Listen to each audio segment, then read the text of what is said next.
So sometimes we don't realize that we're dealing with an emotional wound until an outside event, external circumstance, something in the environment or person in the environment interacts. We cross paths with that situation or person, and it prompts us that we need healing. A lot of times, how we're prompted is that we cry out in pain. A wound is never pleasant.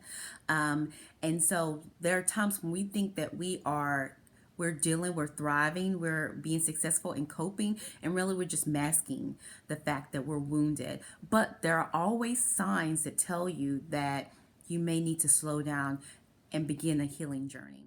So, some of the signs of having an emotional wound look like a lack of identity. You don't know who you are. You look to others to tell your narrative. Again, that's very, very dangerous because that other person may not even be aware of who they are. So, that's kind of like the blind leading the blind when you have someone who really may not be aware of themselves, but they want to tell you about yourselves. Be cautious of those type of situations. Overly critical.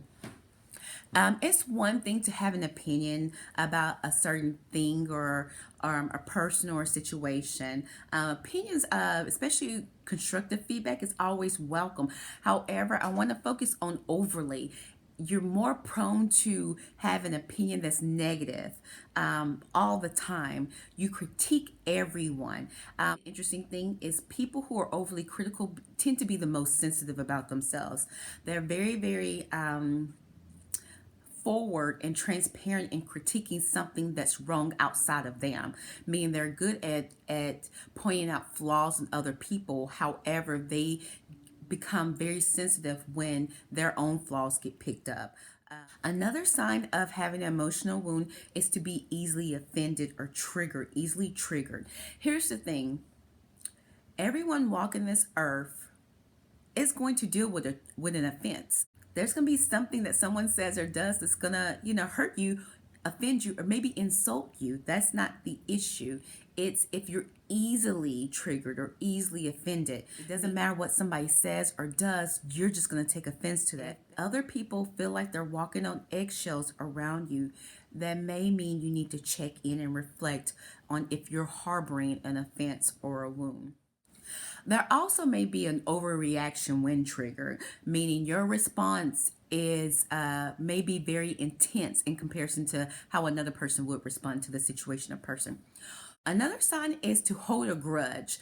To hold a grudge is to take emotions from a previous situation and apply them to a current situation, meaning something that has happened in the past, you're still bringing that emotion and that connection to the present, and you're treating that person based on the thing that they did in the past. And that usually can manifest in passive aggression.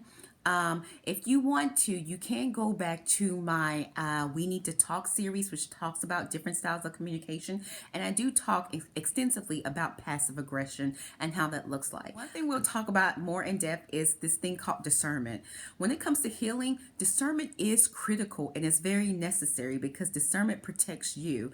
However, when we find ourselves being overly suspicious, meaning we do not trust anything that comes out of a person's mouth, or we question everything, when there's essentially a lack of trust, that actually is unhealthy because that creates a state of anxiety. Another sign is to be controlling, even to the point of manipulation. Control comes from a fear of things outside of our control. That's the interesting thing, and that's the irony, is that we tend to have a fear over things that are really outside of our control, which causes us to gravitate towards controlling.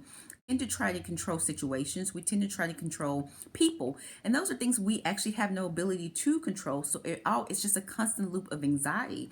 But when we have been emotionally wounded, meaning there may have been something in the past that we could not control. Maybe we dealt with the abandonment of a parent. Maybe we dealt with abuse, meaning the trauma happened to us. We had no control over it.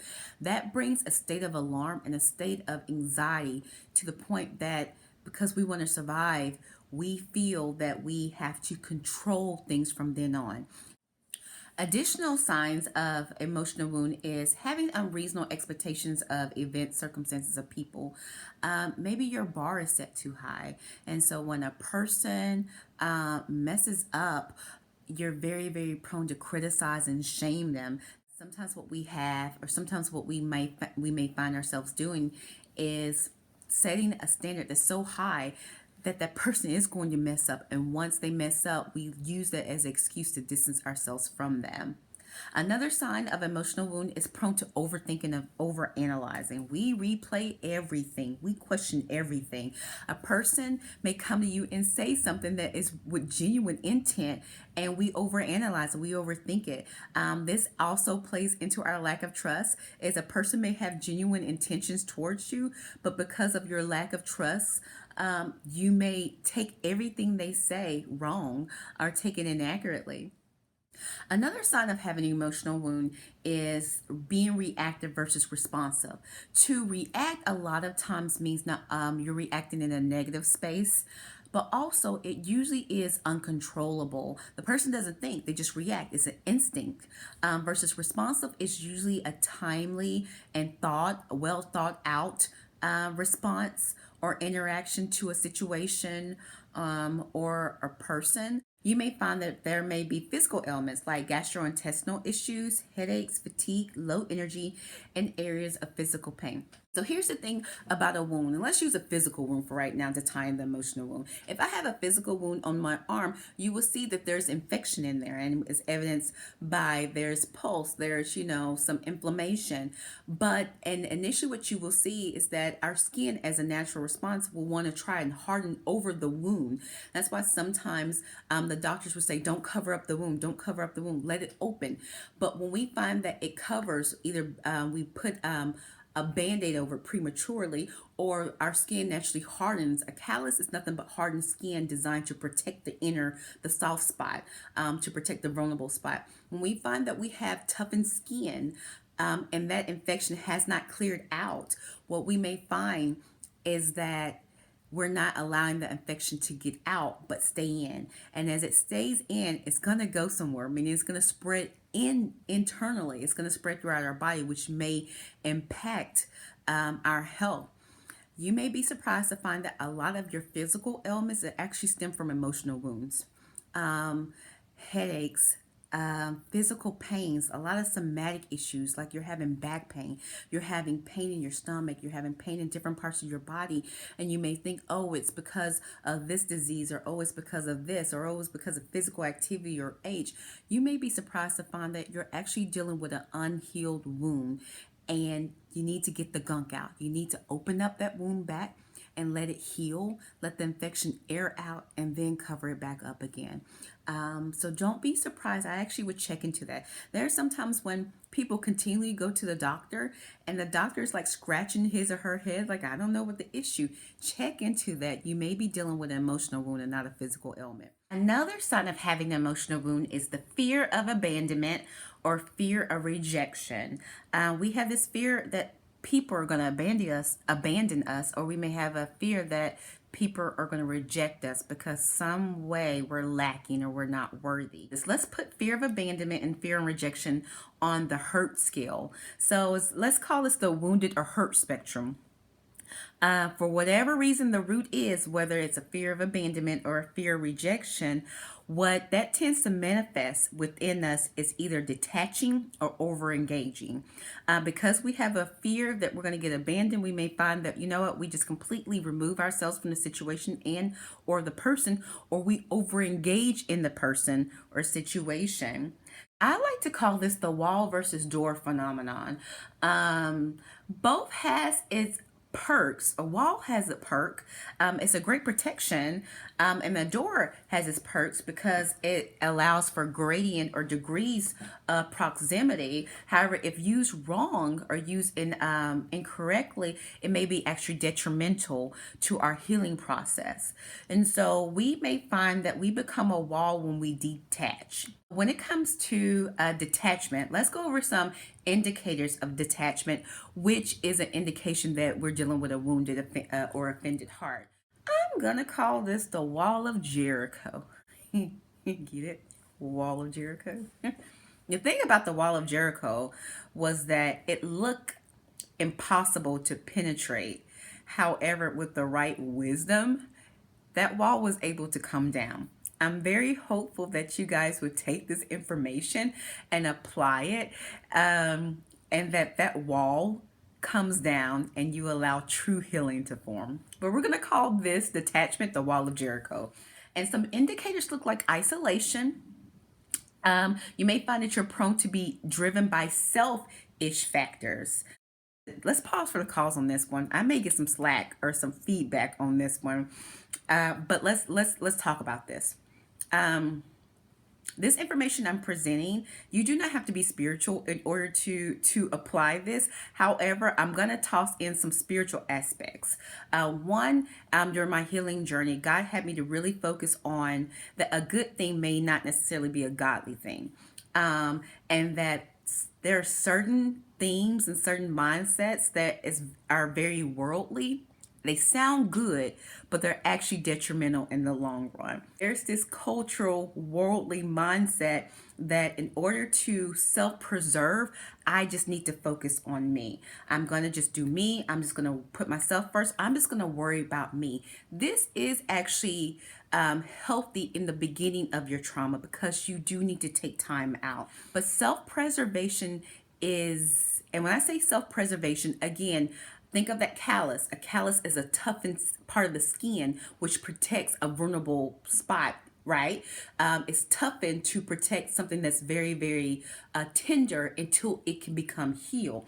Self preservation is necessary to help cope with the initial shock of trauma. In the beginning, you may need to put up that wall and block everything out while you heal, while you allow opportunity to heal. However, to stay with that mentality for the duration of the healing process, you may find you will regress. Just because we're naturally designed to interact with other people, and a godly mindset is to actually esteem other people. And in fact, we're called to esteem other people over ourselves. Again, I'm going to talk about what that looks like when it comes to self-care. I'm not saying that you need to neglect you and focus on the other person. I'm not saying that. Don't say seeing that. You got on here and told me I need to do. No, I'm not saying that. What I'm saying is is to apply wisdom to the situation. Self-preservation is critical in the beginning. However, to continue with a self-ish. When I say selfish, I mean it's centered on the self. To continually focus on yourself, you actually may be blocking your blessings because you may find if you open up that door, if you tear down that wall, you may find your blessing on the other side.